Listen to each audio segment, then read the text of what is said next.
Hello guys, welcome back to channel. చిన్నగాడు ఉన్నాడు, cricket స్టాండ్లు చేస్తుండు, శశాంక్ నడుతుండు. వీళ్ళిద్దరు అయితే క్రికెట్ పొట్టోడు లేడు గైస్.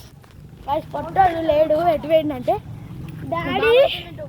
డాడీ ఇటంతా పెద్దనే వచ్చింది, హాస్పిటల్ తీసుకొని డాడీ ఇటు వస్తా అంటే ఇద్దరు ఎక్కడు పోయారట. అది చెప్తూ బిడ్డిగాడు చెప్తుంది నాకు. అక్కడ వచ్చేసాక లాటరీ అయితే వచ్చింది. మా దగ్గర అయితే 20 రూపీస్ ఉన్నాయి. నా దగ్గర ఇప్పుడు వచ్చేసి మనం వెళ్తున్నాం.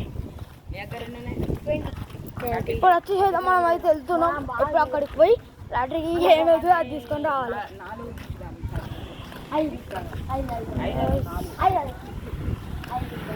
రోడ్ వచ్చేసి గిట్ల అవుతుంది. రోడ్ వచ్చేసి నా లక్ బాగాలేక అది వచ్చింది. రోడ్ వచ్చేసి గిట్ల అవుతుంది. అయితే బిట్ దానికి ఒకటి ఒక ఇయర్ రింగ్స్ ఇంకా గాజులు అయితే వచ్చినాయి. చిన్నకి వేరే ఇయర్ రింగ్స్ వచ్చినాయట. బుట్టబొమ్మ ఇయర్ రింగ్స్ తెలుసా ఫ్రెండ్స్, అవి వచ్చినాయట. బుట్టి ఇయర్ రింగ్స్ అయితే వచ్చినాయి. ఇప్పుడు మనం వచ్చేసరికి అక్కడ పోయి అక్కడ స్టార్ మ్యాగ్నెట్స్ అయితే ఉన్నాయి. అక్కడైతే లాటరీ అయితే గీకాలి. స్టార్ మ్యాగ్నెట్స్ కోసం అయితే గీకుతాం మేము. ఇప్పుడైతే ఇక మంచి లాటరీ మ్యాగ్నెట్స్ కోసం వస్తుంది.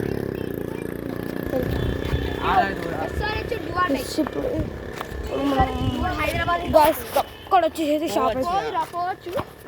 గ్యాస్ అక్కడ వచ్చేసేది షాపు. ఇంకా కనబడతలేదు. ఇంకా వచ్చేసేది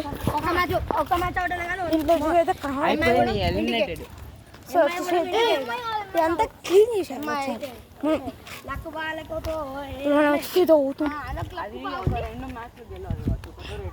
మూడు 4 మ్యాచ్లలో మన గుడి టెంపుల్ ఈసారి కప్పు అయితే అమ్మాయిది ఫ్రెండ్స్. ఇలా అన్న ఇప్పుడు ఏది కొడతావు అనుకున్నావు? కప్పు నువ్వు ఏదనుకుంటున్నావు? కప్పు కొడుతుందని సిఎస్కే ఎట్లా ఇంటికి పోయేది కొట్టది పొద్దుపోయి అంటే దుబ్బేవాడ విట్టాడు అన్నాడు. ఈసారి కప్పు నమ్మదే. గాయస్ రోడ్ అయితే దాటినాం మనం. ఆ రోడ్ అయితే మనది. గాయస్ మన రోడ్ వచ్చేసేది ఇప్పుడే దాటాం. ఇప్పుడు మనం వచ్చేసేది షాప్కి దగ్గరలో అవుతున్నాం. షాప్కి దగ్గర లేదు, ఆడే వచ్చేసినాం షాప్ దగ్గరికి.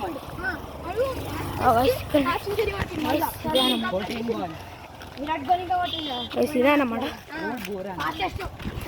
ఇప్పుడు వచ్చేసి అయితే మనం లాటరీ గిక్తాం కూడా. చిన్న వాడికి కాదు. ఈసారి నేను గిక్తా.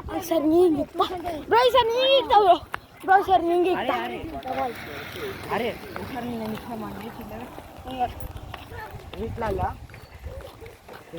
పెట్టుకోని 5 రూపీస్ కావాలి.